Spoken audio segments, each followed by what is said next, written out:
Okay, welcome everyone to the Technology Transformation Track. It's nice to see familiar faces out in the audience, so thank you for coming. This morning's session, we'll be talking about implementing a reliable IT infrastructure environment. And my name is Sharon Wong, the Acting Administrator of Information and Communication Services for Department of Accounting and General Services. And I will be the facilitator for this session. You will hear from our three panelists this morning, and I'd like to introduce them to you now. First here is Shaun Sweeney, who is the Region IT Lead for the US and Canada regions for Cisco Systems, Inc.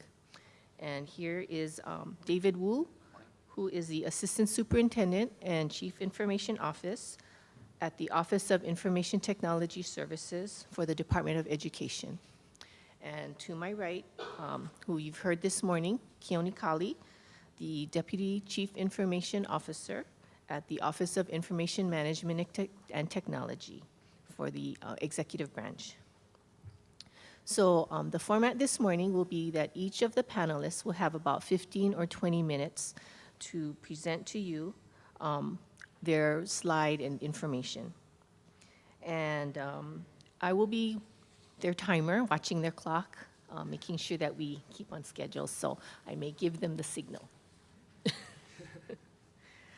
Today's topic is implementing a reliable infrastructure environment, and the basic things that we wanted to have you think about is what will the future bring to our data center and its interfaces? What technology should we consider when upgrading infrastructure?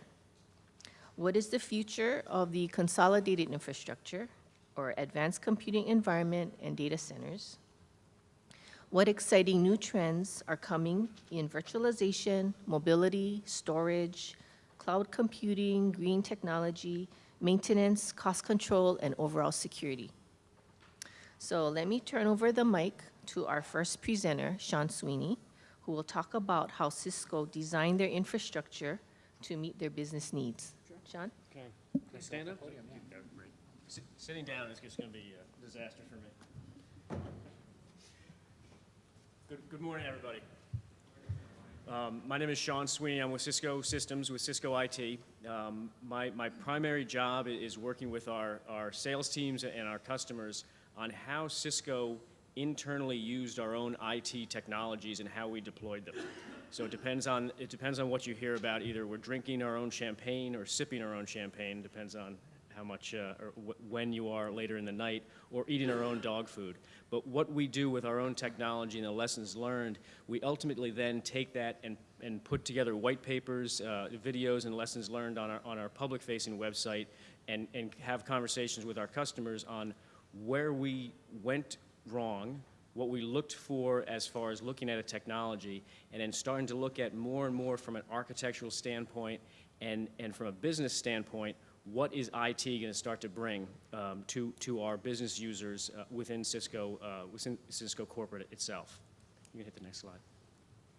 So what I did is looked at a couple of different things, and I want to just spend a little bit of time talking about what we looked at as far as our overall internal cloud structure. So the problem we had was our internal users would have to wait up to 6 months to get compute resources, to get data center resources. So Cisco IT became the critical path in the programs that our businesses were working on. We don't want to be in the critical path of a program that our businesses are working on. We couldn't spin up a data center resources fast enough for our constituents or our end users. So as we started to look at that, we wanted to figure out how do we look at bringing cloud technology, so bringing it from instant on availability, flexibility, scalability to our internal users. And as I looked at the state transformation plan, I think there's a couple of tie-ins specifically within that ERP area and also shared resources. What we look at from the IT side inside of Cisco, we look at outside into the environment and into the industry to see what changes that we have to apply to deliver the same IT services for our user groups. You hit the next slide. So our internal cloud is known internally as cities. And if you're producing or planning on doing an internal cloud, think of an acronym that people will understand. Cities is Cisco IT Elastic Infrastructure Service. No one has any idea what that means as far as our internal user groups. It's been a successful program, and now we're stuck with that acronym. So Cisco IT Elastic Infrastructure Services. And people think we spell cities incorrectly because we couldn't figure that out. But it's our cloud offering and how we're starting to deliver those services. So from the Cisco on Cisco point of view, you can just hit one more on there.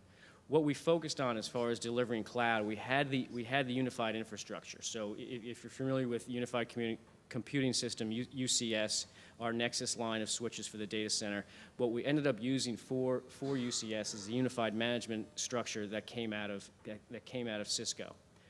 Our big push we've been going through for the past 5 years is to reduce the complexity of our environment. We're trying to move from 80% of our applications or 80% customization of our technology to only 20% customization and 80% off the shelf. So the idea that we can utilize the technologies that are available and the offerings that are available from Cisco corporate inside of Cisco IT. Now the business units within Cisco corporate benefit from our use of what we're utilizing inside of our own environment, and we provide feedback to the business units so they can develop the products. So Cisco IT, Elastic Infrastructure Services, comes out of Cisco Intelligent Automation for Cloud. Now, I'm not in marketing, I'm not in sales, I'm in IT. We're using our own products to deploy that and to deliver that. You can just hit the next slide.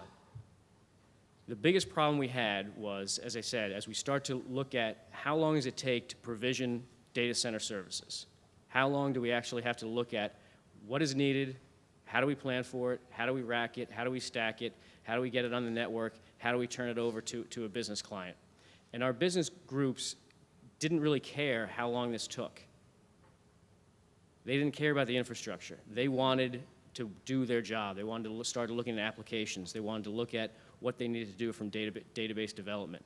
So the idea of bringing cloud on top of that, using the idea of a service catalog, using the idea of orchestration, what we ended up doing is working with a couple of companies within the environment, Tidal Software and NewScale.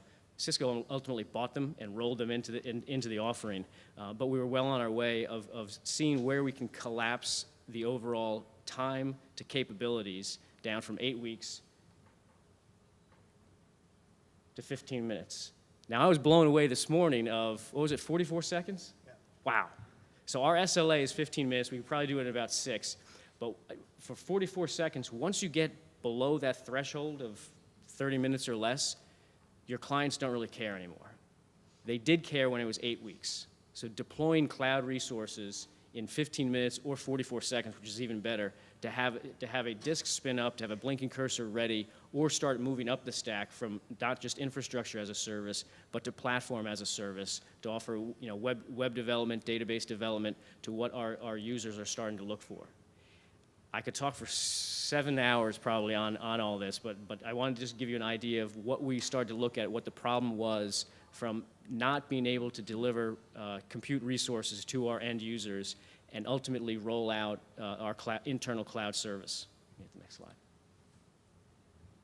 Numbers. We didn't roll it out just for giggles. Wow, I almost said. Anyway, we didn't roll it out just for giggles. We needed to produce a lower total cost of ownership. So overall, dropping around 61% from our old environment. 3 things that came into play right there. Virtualization, automation, and standardization. We were able to drop our total cost of ownership down to either give money back to the business or use that internally for our own projects. The ability for an IT department to then shrink what we're doing on a day-to-day basis from that run the business dollar amount to now putting it towards grow the business was one of the big pushes within Cisco IT. One more slide. Yeah, you can keep going on that. So some of the key accomplishments over and above 61% cost savings, spinning up over 170,000 different environments within our own infrastructure, starting to look at using that service catalog mentality, now having users go to one portal so they can order, they can see the provisioning, they can see the billing on the back end, and whether or not we're going to do a bill back or a show back model, we can show them the costing. When we had our business users come in, who didn't necessarily care what the cost was, our own internal costs would skyrocket. From our data center structure going back about 6 years, we were about 6% utilization of our compute platforms, 6% utilization. We didn't have any more rack space. We ran out of air conditioning capacity for our data centers. Being able to bring that down and reduce that through automation, virtualization, and standardization allows us to now start to deploy the different cloud infrastructures. I got one more slide. Yeah, architecture. We did a lot of planning on trying to figure out what we're going to offer our users. Different users developing different technologies, or working on databases, or working on web developers. We wanted to make sure that we had a menu of options that people could choose without going off menu. So we moved away from the Henry Ford thing of you can have any car of any color as long as it's black, and go towards, can I offer the most amount of options by staying on menu? That drove our costs down. We standardized on 2 platforms of Red Hat Linux and Windows. We moved away from HP UX and Solaris to an overall x86 environment. That standardization drops down our number of sysadmins we need to keep our operations up and running. Happy to have more conversations throughout the time, but I'm excited to be here and looking forward to the conversation. Thanks.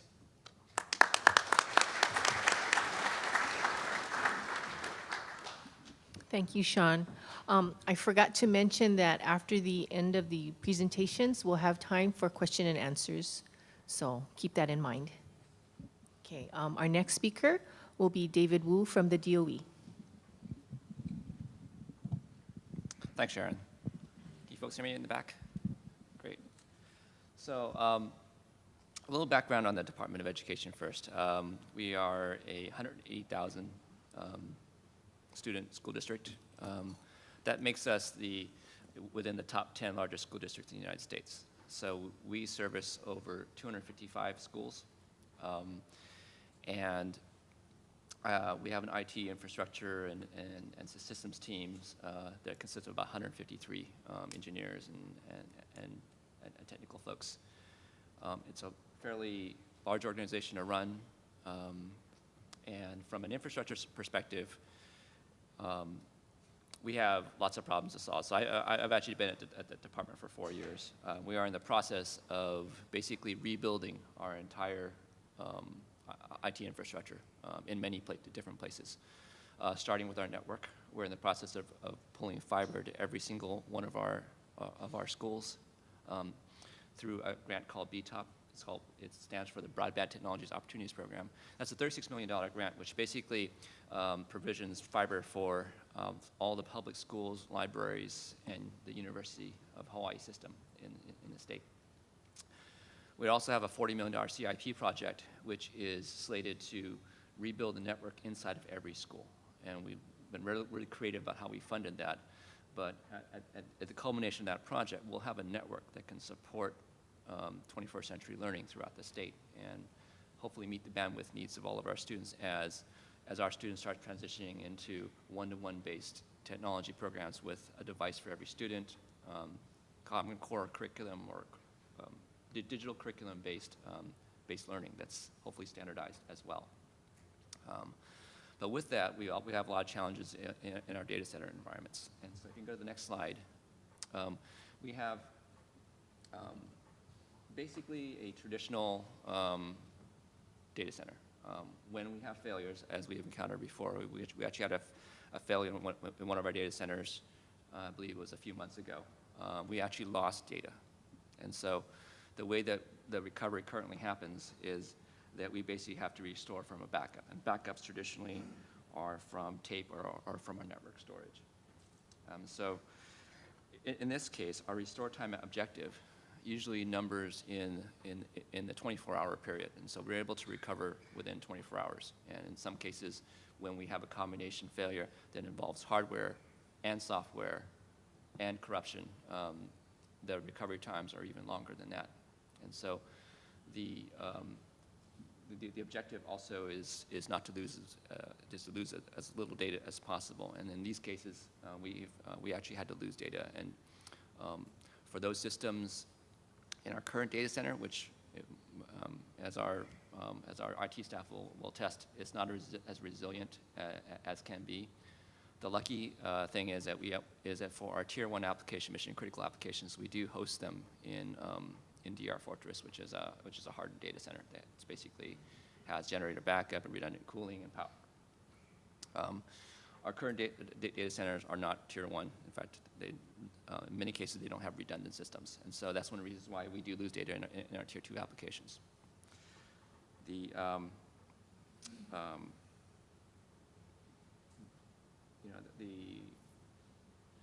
plans we have in place for our future data centers really center around partnerships. So partnering with a lot of our technology vendors, as well as partnering with other state agencies to come up with resilient strategies. So being able to place some of our equipment into University of Hawaii, for example. We've also been in contact with Sunny about hosting some of our critical infrastructure in their data centers, and also building our own as an option, because if you look at the state of our data centers, we need to replace that fairly soon. But the problem is not just about replacing our own data centers, but it's what kind of architecture do we want to put in these new data centers so that they are resilient themselves, because just a data center by itself doesn't mean that you can restore an application instantly. And so if you go to the next slide, we're really working towards what we call resilient active data center solution. And so we're working with a vendor, our current partner vendor right now is WWT, to come up with a model for this. And so what are the advantages of this? It's called an active design. So we basically have an active application running in 2 different locations. And it's an active failover, so when one system goes down, the other one basically takes over. In a traditional active-passive cluster, if one system goes down, you basically have to have spare capacity around in order to be able to spin that second system up. In this model, basically you can have both systems running. If one data center goes down, the other one takes over, there's no loss of service. What you might see is a slight degradation, but if there's enough spare capacity, you can very easily spin up that virtual capacity to compensate. And so it's the direction that we're moving towards. I think we are planning to deploy that at a number of our alternative data centers. The way that we've architected our statewide network now is that we will have mini data centers located in, I guess you'd almost call them closets within certain schools. We have the other offices that we're building some level of resiliency, certainly not like generator backed in all places, but we certainly want to have one data center that's generator backed, and the other ones will be resilient and basically serve as kind of an active type of a data center. And so that's the direction we're moving towards. I think from a project standpoint, we are at least 6 months to a year away from putting some of those solutions in place. But it's a lot of work, and I think where we came from 4 years ago was very much not resilient. We would be losing data on a regular basis, and I think we've come a long way since then. So not as far along as Cisco. I think if we look at where Cisco was in 2009, that's kind of indicative of kind of where we are today, except that we are not as fault tolerant, I'm sure, as Cisco's data centers were in the past. Thank you.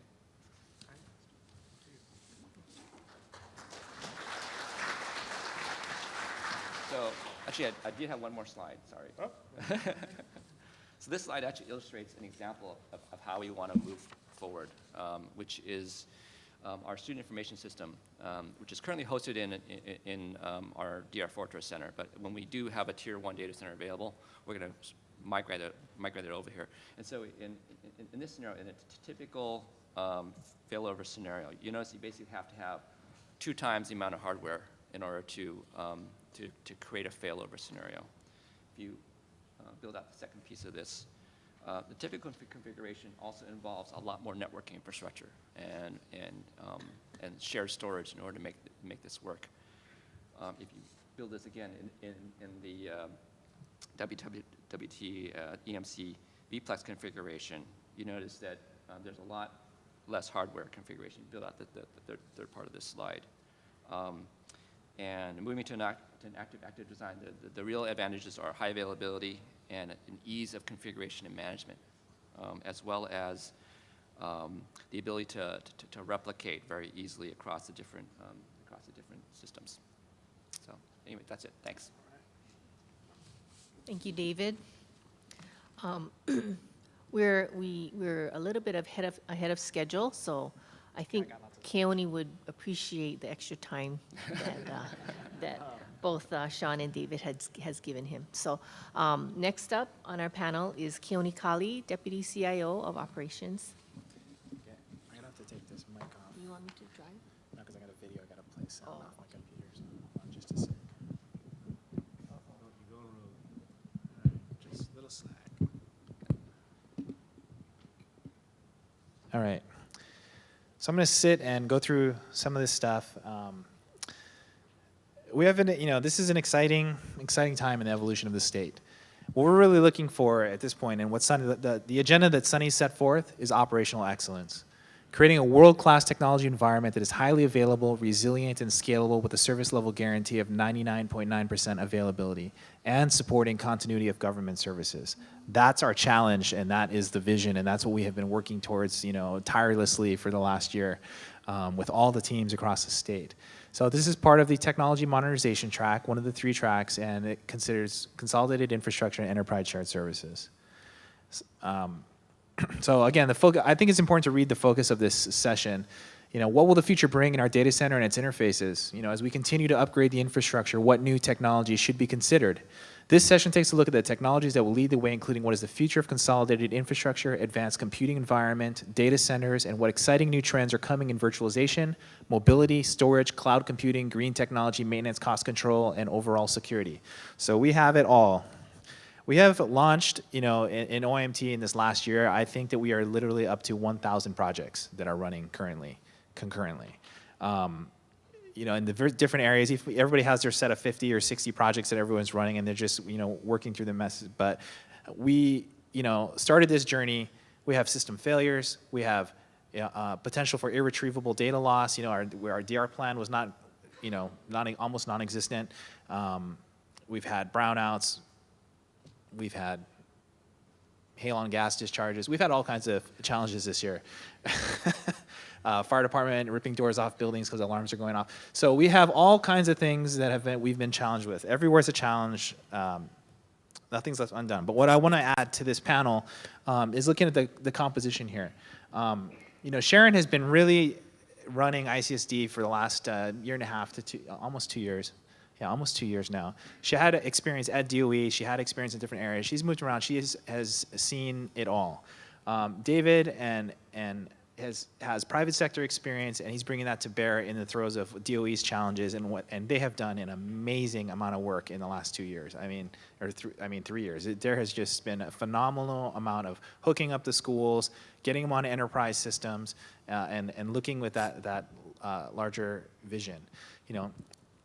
And at Cisco, obviously, they're pushing the envelope and continue to partner with all of our industry partners to make sure that we, getting things done. So consolidated infrastructure.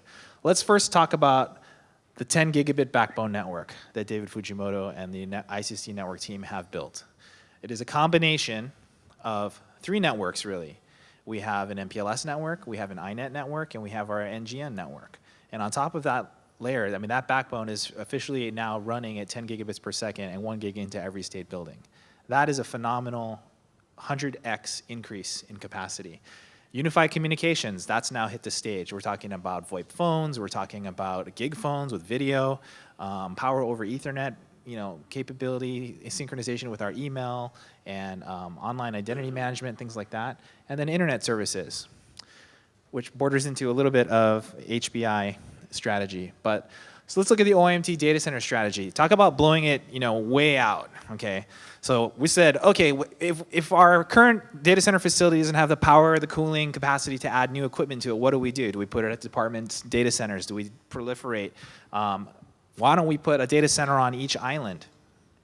That will take some network capability between the islands. So we addressed it. So we've got Kauai, Maui, Hawaii Island, two on Oahu, a primary and a secondary, with disaster recovery sites and overflow at UH and co-location providers. Down at the bottom, we have our network data centers and our legacy network centers. We have to move those two centers out of the current buildings. The buildings are not rated for disasters, they're in flood zones and various challenges that go on. Not enough power, not enough cooling, et cetera, et cetera. It goes on. I mean, I could go on that forever, but I think we're past it. I think we can let that dog lie, okay? So switch Ethernet, EIPDS, okay? This is our statewide backup network. We have nodes going to the islands in different areas, redundant paths, diverse paths. In the inter-island cable, there's not a lot of inter-island cable to choose from, but we've actually partnered, HawaiianTel in this case is offering us a 4.9 service level, operation. And inside of that, we have our 3.9. So we have scalability. You can see that our total bandwidth requirement is up to 12.5 gigs in terms of what we've built in backup circuits. 12.5 gigs. Our network a year ago was 100 megs. 100 megabit backbone. We're using 12.5 gigabits right now. Okay. So let's go to the next slide. This is an example of the hosted voice solution that we're piloting. If you come over to OIMT, what you're going to see is gig phones on the desk. We've put in Cat6 cable in the buildings. We are trying to keep as light a footprint as possible in the buildings with, in terms of energy requirements and things like that. So we're making the investment in the Cat6 cable, allows us to do gigabit, even 10 gigabit services, voice, video conferencing, and all that other kind of good stuff. The devices are powered over Ethernet. We don't even have the switch in the building, okay?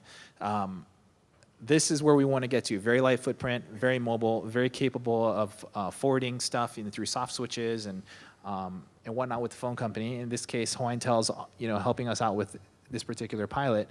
But the disaster recovery is in place. We are consistently putting in service level agreements and managing our infrastructure with industry to get those guarantees, because we cannot do it ourselves. We don't have enough people. All right. Dedicated internet access. Here you see Kalani Moku Data Center and the Hemitter facility where we run some fiber and MPLS to the internet. So previously we had been using UH has been our primary internet provider, as you know. And we have diversified that. We now have 3 new ISP services coming on 2 different paths. You can see again, bandwidth just to the internet is at, what we've purchased in different areas and number of lines and things like that at gig speeds is good, because how this serves the Hawaii Broadband Initiative is that's gigabit ubiquitous service at affordable prices for every household in Hawaii. So we have gig circuits minimum going in through some of these networks and to the internet, but we put in 300 megabit per second links to the internet recently, okay? This is what happened to us at 300 megabits per second. 7:50 a.m. on the far left of the horizontal axis to 6 o'clock p.m. at the end of the day. We blew that one out of the park. So we put in 300 meg circuit. We thought, that'd be great. We have enough overhead. UH has been carrying the load. Why don't we just lighten the load a little bit, people? We put in a 300 megabit circuit, and it clipped for the entire day. So we had to immediately upgrade that to 500 megabit circuits. So now all of our circuits going to the internet are running at 500 megabits. This is the bandwidth utilization that people go, in the past, a year ago, well, we don't really use the network that much. Well, we haven't been doing that much on the network, but I can tell you now, we're doing a lot on the network during the day. Look at that. I mean, 500 megabits. If you're wondering why things are slow or getting bottlenecked, it's because there's a lot of utilization.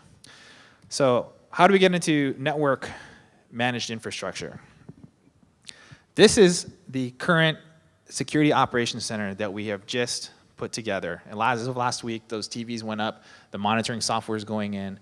This is located in the Keone building in the state, and this is where we're intending to do all our network and security operations for monitoring and intrusion protection and everything. Global monitoring, and I mean global, right? All our IT assets, all the ingress and egress points, all network nodes in the state, served by this outfit, which we will staff. And there's a rotating staff of people come in, even the DoD is involved. A lot of people coming in and out of this particular area. This is what it looks like in terms of global monitoring.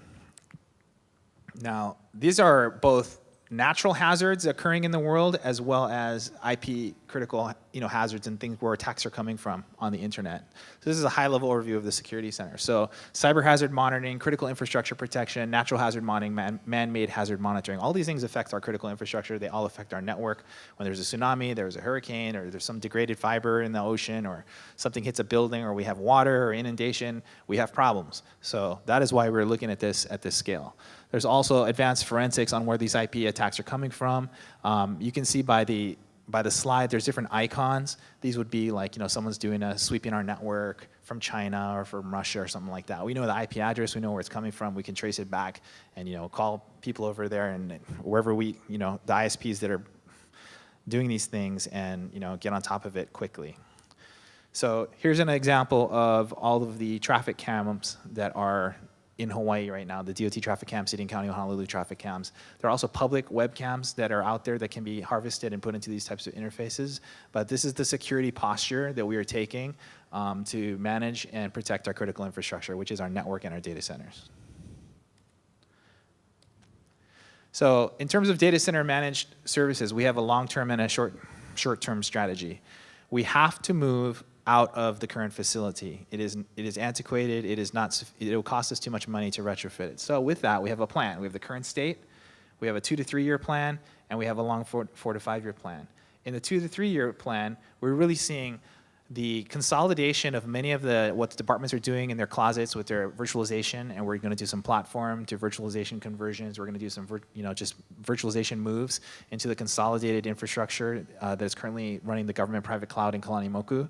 And then there will be overflow, and we will overflow to various co-location facilities in the near term.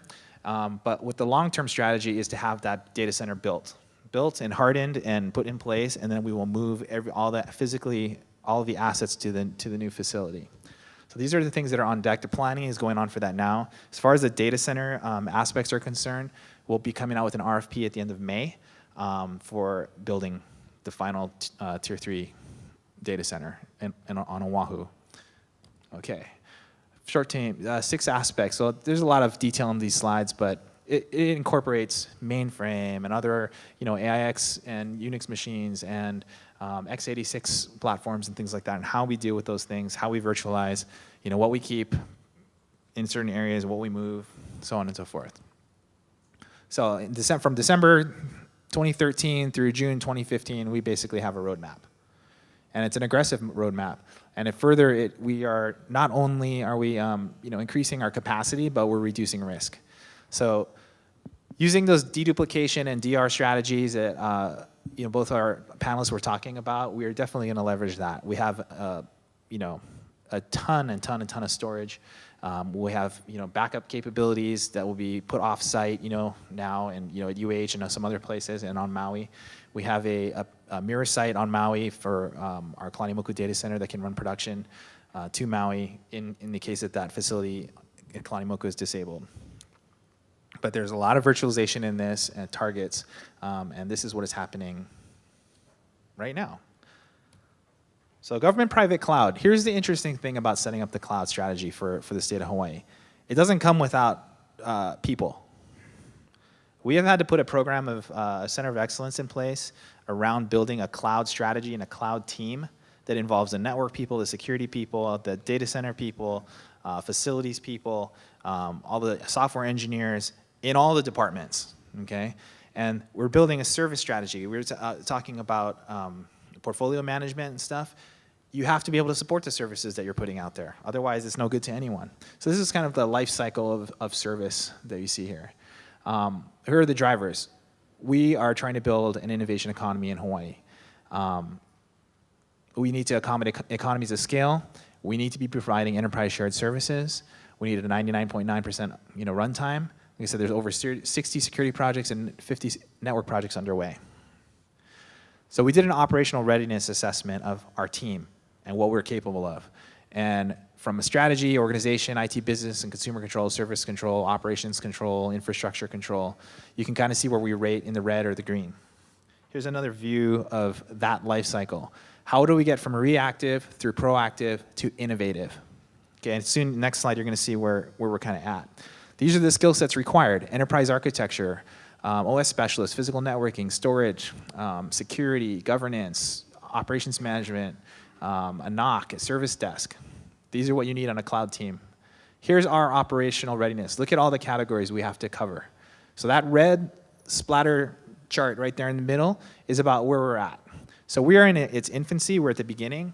Sometimes we fall down, we pick ourselves up. We're gonna make mistakes, that's okay. We can accommodate that, we just keep moving forward. Eventually, our current maturity is level 1, which is to be understood. That's where we're at. You gotta start where you are. The State of Hawaii Infrastructure as a Service team has been engaged, and all those people I talked about that are working together to make the cloud happen is right there. It represents a service level 3. That team is really doing gangbusters. Once we get the whole cloud operations team, leadership team in place, or COLT, we're gonna be at level 4, and we're gonna be doing some innovative stuff. So we establish the infrastructure, we implement cloud operations, we implement best practices, we start doing service, ITIL and ITSM services, and then we manage the financials as part of it, chargeback systems, things like that, to get those, so we have this sustainable footprint. Here's just more of the cloud service management cycle. There's a lot more goes into this than just putting servers and software in a data center. Okay. So the reason I'm holding the mic is because I want to play for you guys a video. I have to turn up my, hold on, just give me one sec. Close your eyes. Well, I got to fix something for the sound.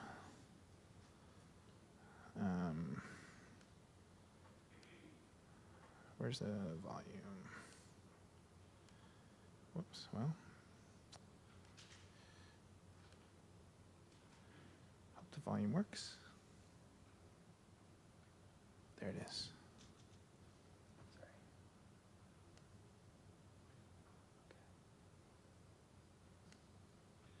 State of Hawaii's cloud. In this use case, the user's currently logged into their organization's portal. They see a summary of activities. One sec, guys. Talk amongst yourselves. Get your questions ready. This is how we roll around here, all right? It's like, off the One question for everyone. How many people are on a as-a-service roadmap to moving towards an as-a-service delivery organization? Any hands? So delivering X, whatever it's going to be, as a service. So mobility as a service, data center as a service, network as a service. Moving away from siloed organizations to deliver what an end user or an end group would consume versus that end group having to pull together those various pieces to create their own service. No?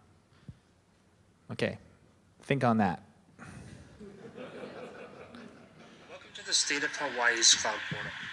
In this use case, a user is currently logged into their organization's portal. They see a summary of activities that are happening in their environment. There's currently 9 virtual machines running in their organization. Below, there's a calendar of significant events. These events are which machine is going to expire and or destroy. The user clicks a new request. They see 3 blueprints, large, medium, and small. These blueprints are Windows Server 2012 virtual machines to templates. If the user clicks on a medium and allocates, let's say, 3 virtual machines to provision into their organization, they can click additional storage, and if they add more resources, their daily costs will arise. Once submitted, once inside the administration portal, they see View Requests. When I click the View Requests, I see 3 virtual machines the user wants me to approve. I then approve these virtual machines by selecting Approve. Once OK, I can then wait for the approval to be processed, and they will start showing as cloned virtual machines inside of my environment. Okay, these virtual machines are now being cloned. When I go into a virtual center, I see the provisioning machines being provisioned at a rapid pace. Once the machine has been provisioned for the user, I can go in and do many options to this virtual machine.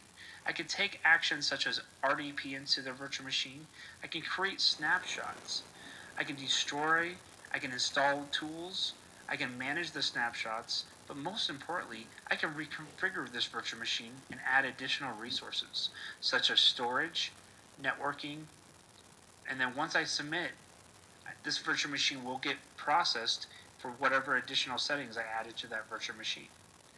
Lastly, if the user wants to delete this machine or shut down the virtual machine, the user has that options. Going back to the organization's portal, you can now see that the summary of current activities has changed to 12 virtual machines running in this organization. You have seen so many great aspects of actually provisioning a virtual machine and applying many resources to that virtual machine. And not only provisioning that virtual machine at a rapid pace, I can now change the different resources and reconfigure that virtual machine per user. So I actually want to thank you, and this actually concludes the demonstration for the State of Hawaii's Cloud Portal. All right, so that, for the team members that are in this room, you guys did a hell of a job. That is up and running. That is the cloud portal for all departments to access through the internet to build their servers. And we will help them customize their platform to virtual environments. We have a number of templates set up for Windows, and we will have for Red Hat as well. The AIX will also be virtualized for these other things. Some of those are custom migrations, but the portal is up. It is running. The government private cloud is here. It's diversified. It will be running in multiple locations, so you don't have to worry about failover. It will automatically provision from wherever we have servers in Maui or here or UH or at a co-location facility. So that in itself, that was really one of the biggest accomplishments of the groups and the teams. There's probably like 60 people working on this stuff. That was incredible. So I really applaud the teams for getting that done. Now the next step, how do you virtualize desktops and it's into a centralized service? If you have this architecture running in the back end, how do you deal, more importantly, with the BYOD policies and things? It's a very touchy subject out there. Well, one of the ways is we virtualize the desktops into a centralized service. You can run them on a laptop or a PC or any environment or a tablet. It gives you a secure environment for you to access your entire desktop, all your files and everything from the network. Now the network's fast, you should have, there will be no latency or anything in accessing your files. And the files actually never leave the network, so we can maintain them in a secure environment. It can run on any platform, any phone, or whatever you need it to do. It'll just basically be like an X session into your PC at work. Other shared services. We have developed an online geo platform with the State Office of Planning and GIS and Joan De Los Santos and her team. This is Service-Oriented Architecture, GIS.Hawaii.gov. You can consume these map services in your application. They're delivered over the internet. It's different than having static flat files that sit on the network that you have to consume. These are actually live services. These service feeds are being consumed outwardly, from people all over the world, really, and it's running on a virtualized environment. The other thing we've done is have cloud programs. We have stuff running in the cloud, ArcGIS Online. This runs in Esri's cloud, and we have a lot of data up there that you guys should be aware of. histategis.maps.arcgis.com. If you go to the planning department's, their Office of Planning and DBET, you'll see these things, flu shots, solar exposure and rainfall runoff applications, three-dimensional building footprints in downtown Honolulu, things that can be of use. The solar radiation potential one is really interesting because it actually tells you, based on the slope and how the building faces, what kind of yield in kilowatts or whatever you can get off of a building if you were to put a PV system up there. The water runoff, same sort of thing.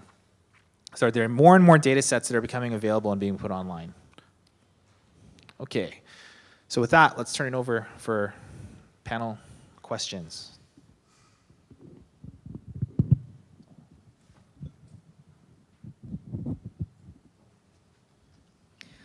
Okay, I'll read the questions and then we'll give the panelists an opportunity to respond. What are the trends around consolidated infrastructure and deploying shared services models? Sure, I'll take a crack at that. So one of the things, as I mentioned, going towards as a service, when our teams wanted to rack something, they would buy the physical server and they would walk into a data center and rack it. As we start to pull that back and offer a service of data center, which is compute, network, and storage, can't hear me? One of the things we started to do is if we can pull away from the physical aspects of what people are consuming from the data center into delivering that as a service, then all of a sudden we have more control over the physical aspects of that, and we can see what the utilization is. We can start pulling back or adding resources as needed. So pulling back the physical and consolidating that to deliver that as a service was one of our lessons learned as we went through some of the similar things of starting to look at what the data center of the future is gonna actually be. Anybody else want to elaborate? I guess I'll just say a little bit about this. I mean, what we're seeing in our area is that we're largely still in a traditional model of provisioning servers based on demand and trying to get as much advance notice on these services as possible. The struggles that we're encountering are that environments change over time. We have ad hoc requests for new environments, and I think our infrastructure guy is struggling at some level to try to meet all those needs.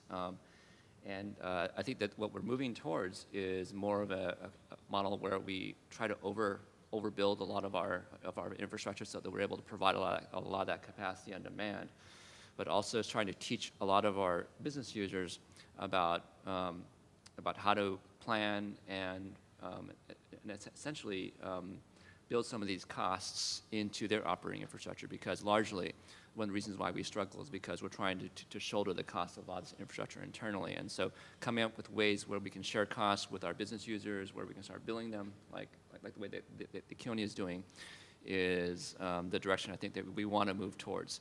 Now, that other challenge is that it's a cultural shift. And so moving our business users towards the thought of, oh, I'm actually having to pay for these servers, really?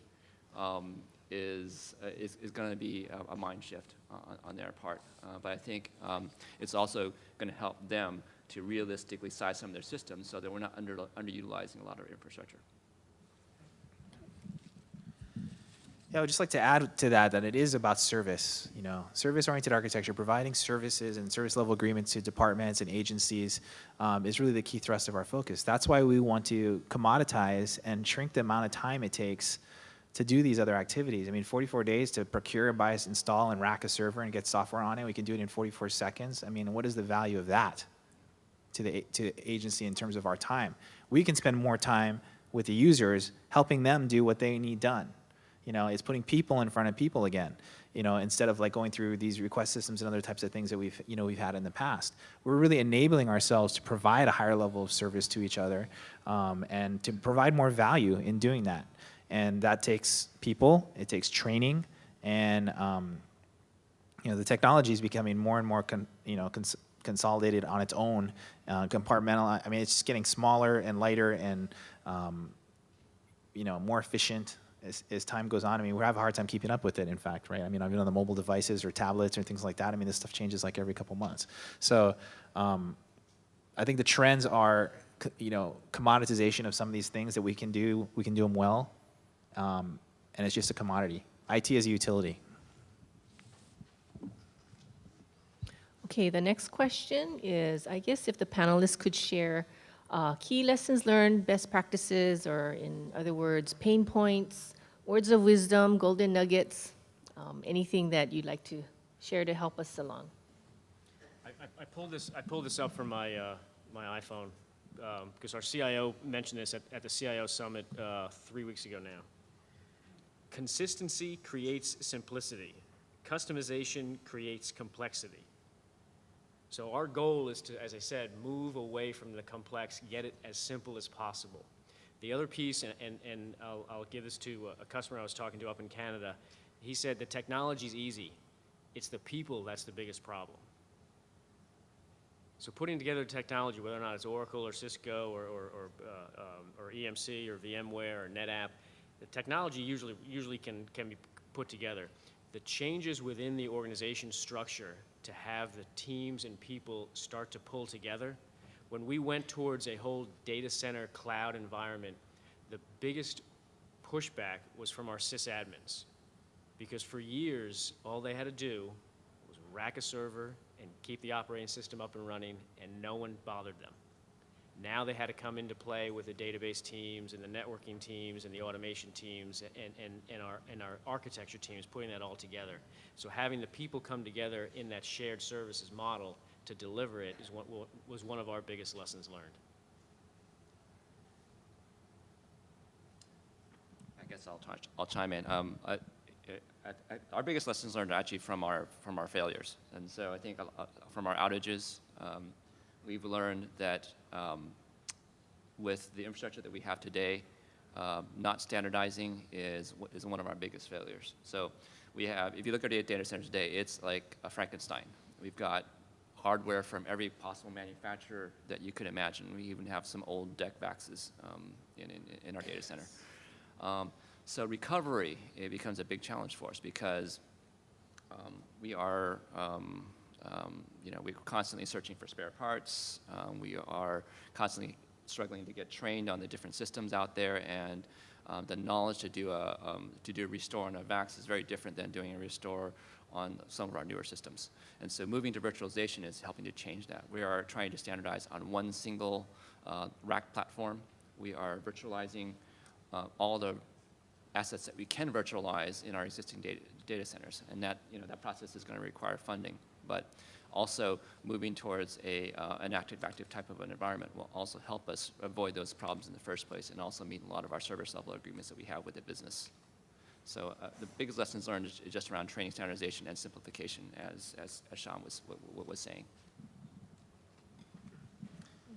Yeah, I just think they, lessons learned for us is we need to communicate more. I mean, we do a lot of talking on the OIMT side. We talk strategy and we talk these other types of things, but the message doesn't get out fast enough because I can't meet with every single person in the in the state for 15 minutes. So, but we need to get better at comms, so you guys know the service offering is out there. So we haven't pushed that out enough, and we're going to start doing that immediately. So you guys know what's happening, you know what's going on. I mean, whether it's a newsletter or a blog or something like that, so people can pay attention, see what's happening as it develops, because it's happening really quickly. I'm just going to add on to what Keone was saying. So early on, and this is a lesson that we fortunately learned a long time ago, was that in government, there's a tendency for a lot of the different organizations to be siloed. And because of that, they make decisions in those silos. And so years ago, we would have system outages that were planned, but they were planned in a silo, and so they didn't know that they affected other teams. And so we'd have a student information system go down. They didn't realize that our special education system wouldn't work unless that system was up and running. And so we instituted change management systems. And so we basically had all the stakeholders come into a room that are affected by that change, whether it is not. And then we try to poke holes in their change plan. Have you done your testing? Have you notified all your parties? Is this a good time for our users? And we did not let them go forward until everybody agreed to the change and accepted the risks that were involved, or we mitigated those risks. And having that process in place, we've automated using a documentation process that's basically online to streamline it. And that has increased communication across the organization, and it's solved a lot of our issues. And so and we've also had some issues where changes have bypassed that, and we've had outages because of it, and we've handled those situations through having conversations with those folks, and they've learned their lessons, and obviously they won't go through that process without going to our change control board again. Yeah, and our objective is not to delay or slow anything down, right? So in that approval process of getting those servers, that's not going to be unreasonably withheld. I mean, that is there for you guys. The other thing is procurements. Procurement around here. OIMT has done a lot to do enterprise license agreements in different areas, Microsoft, VMware. We have the price list stuff. We're managing the network with the vendors on all the price lists and the WISCA stuff. So before you guys buy something, throw up a flag, ask for some guidance or help, because there's a lot of ways we can help you. And some departments that have already come in, I might bring Here as an example in David Keene's area. It has a set amount of budget. They're trying to accomplish 3 different things. They cannot afford to accomplish all of them, so something's got to give. But for that amount of budget, we've already negotiated all the agreements. We can get everything done for that amount of money. So, reach out if you guys have a need or your help before you purchase anything, because we want to get standardized. We want to get everything going, stay on maintenance. that's another thing that happens. Everybody pays for it once and drops their maintenance, right? So consider that when you're doing your procurement and things. We have standards. We have an enterprise architecture we're adhering to. So.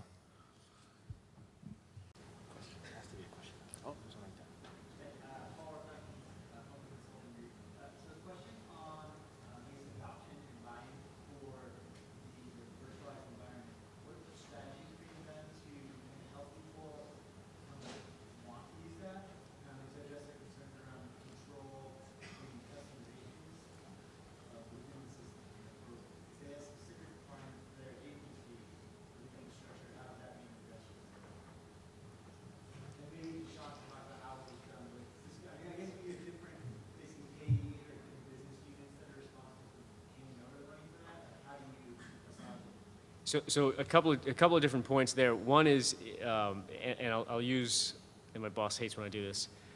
It's the crack example. If you're a drug dealer and you want to sell crack, you give the first piece out for free. It works. One of the things, so when we were deploying a virtual cloud environment, no one who had a traditional environment and it was up and running wanted to migrate. So we had to find a way to offer them a way to kick the tires. So we ended up with this Cities Express area, which you can come in and spin up a small VM for free for a short period of time. That way then the skeptics could then kick the tires on it without committing to anything and then start deploying their applications or testing their applications to see what it's going to look like in the environment. Then from there, if you start looking at a menu of options, and this gets where to talking to everyone who's involved, if we don't know what we can offer on the menu, and then going back and having to add things off menu, that drives our total cost of ownership down. So it's having those conversations with what did they need, and then having some of the tough conversations of what did they want, what did they need, and what did they really need. In other words, if we're going at an end-of-life application, we had a number of Oracle applications that were going end-of-life.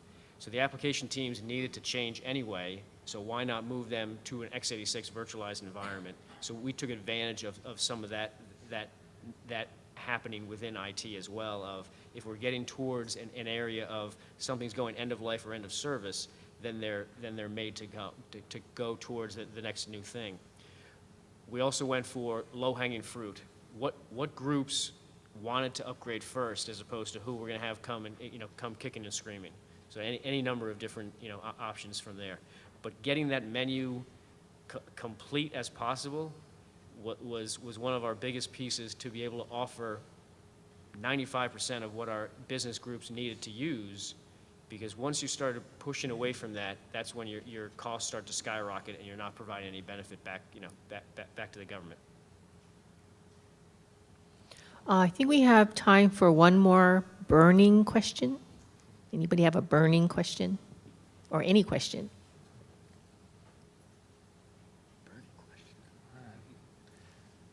It's got to be one question out there. It could be anything. The state has done a lot to enhance the network of the state system. Is there any plans or has there been any interface with the counties within the state? Maybe you can share what are some of the shared services we have with the counties and the state. Okay.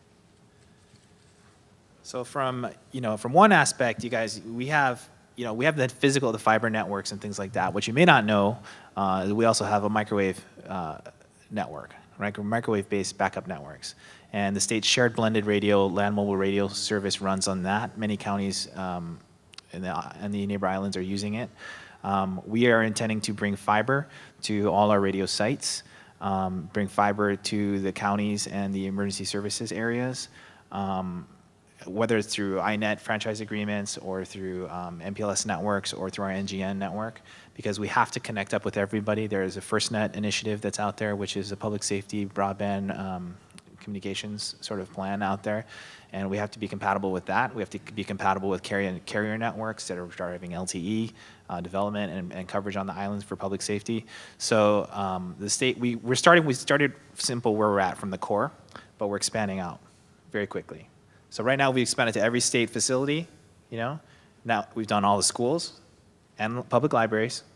Now we're building out the rings for the commercial networks that are out there on Big Island, Kauai, Maui, and addressing inter-island cable issues, addressing trans-Pacific fiber optic cable issues. I mean, we're actually trying to land cables here from Asia. So there's a lot of infrastructure going in to support the network that will affect and will greatly benefit the cities and counties, and their input has been, I think, solicited at this point, and we want to continue to get that because we need to build it how you need it so we can be compatible and talk to each other. But it is happening. A lot of infrastructure is going in. It's happening, like I said, really fast and in parallel, and there's a lot of stuff that David's doing. There's a lot of stuff UH is doing. There's a lot of stuff that everybody's doing, and we're trying to keep it all, in line with the architecture plan going forward. So there's a lot of focus and attention and interest from getting the input from the counties and the cities in this process. We're not trying to do it in a vacuum. We're just trying to build it out the best we can, but include everybody. Because government is government is government. It goes across, all different lines. So, let me just add on to Keone's comment. The DOE network actually has been built in collaboration with the UHs and the states as well, and the libraries. And in whole, a lot of it's driven by education because, as many folks know, there are more schools out there, 255 schools, plus another 40-odd administration buildings that we put together into this network. And that's basically put us in more places outside of a telecommunications provider. So in a sense, we are present in almost every other square block in the entire state because there's an elementary school very closely located, or high school or middle school very closely located to almost anywhere that you live. And that gives us access to our statewide network to most folks. And so while I don't know what agreements exist between us and city and county, I think there's certainly lots of possibilities. We carry multiple fiber runs, and so it's not just a single or two strands that we bring into all these different locations. It's essentially an entire cable. So we should certainly have more conversations. I think Keone should probably lead those, but I mean, there's lots of possibilities. Okay, thank you. Before we exit, I'd like to leave everyone with this question. How can you help? Individually, with your work group, with your department. We all want to work together to make government a better place, make Hawaii a better place to live. So if you can kind of think about that throughout the day, how can you help? That would be greatly appreciated. And also, as the slide says, who do you contact? Me. So at this point in time, we're going to be ending our session. I'd like to thank everyone for coming and thank the panelists.